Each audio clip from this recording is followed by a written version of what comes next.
जानिए काग भुसुंडी झील की महिमा। उत्तराखंड के चमोली में स्थित है काग भुसुंडी ताल। हिमालय क्षेत्र की सबसे ऊंची झील है काग भुसुंडी ताल। यहीं पर काग भुसुंडी ने गरुड़ को सुनाई थी राम कथा।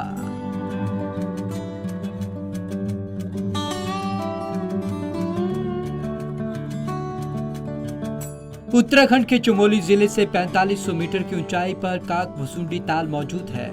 यह हिमालय क्षेत्र की सबसे ऊंची और पवित्र झीलों में से एक है। यह करीब 1 किलोमीटर तक फैली हुई छोटी आयताकार झील है जो हाथी पर्वत के तल पर है। इसका पानी हल्का हरा है। झील के किनारे कई तरीके के फूल खिलते हैं। इनसे झील की खूबसूरती और बढ़ जाती है। नंदा देवी बायोस्फीयर रिजर्व में आती है ये झील।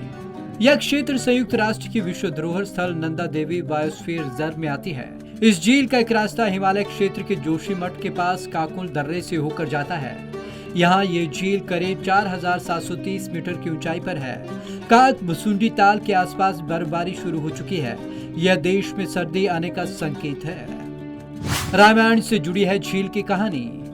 इस झील का जितना प्राकृतिक महत्व है उतना ही धार्मिक भी है। ये रामायण से जुड़ी हुई है।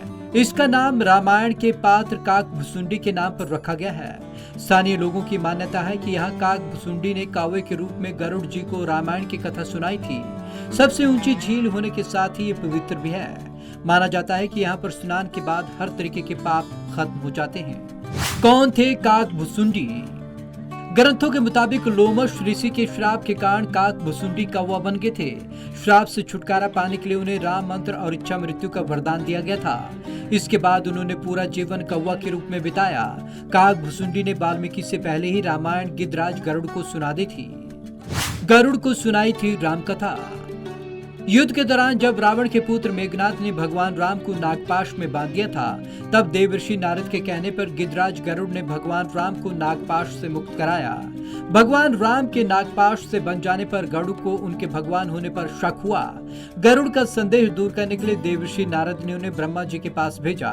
ब्रह्मा जी ने उन्हें भगवान शिव के पास भेजा और भगवान शिव ने उन्हें काग भुसुंडी के पास भेज दिया।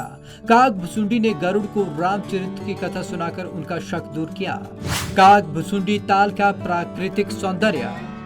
काग भुसुंडी ताल इस झील तक पहुंचने के लिए बड़ी झाड़ियों, नदियों, दर्रों और फिसलन वाली चट्टानों से गुजरना पड़ता है।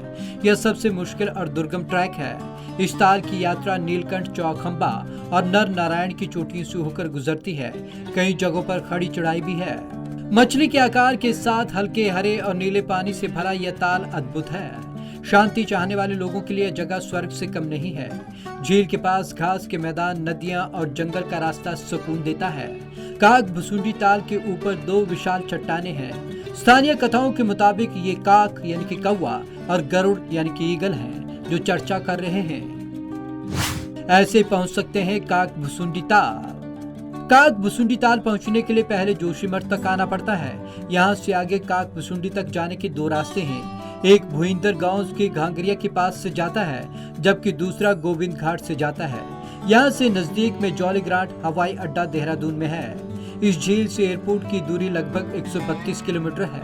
एयरपोर्ट से झील तक जाने के लिए कार और टैक्सी मिलती है। झील से नजदीकी रेलवे स्टेशन ऋषिकेश है। यहाँ से सड़क के जरिए जोशीमठ तक पहुँचा जा सकता है। Bureau report, Punjab Kesari TV, Chandigarh.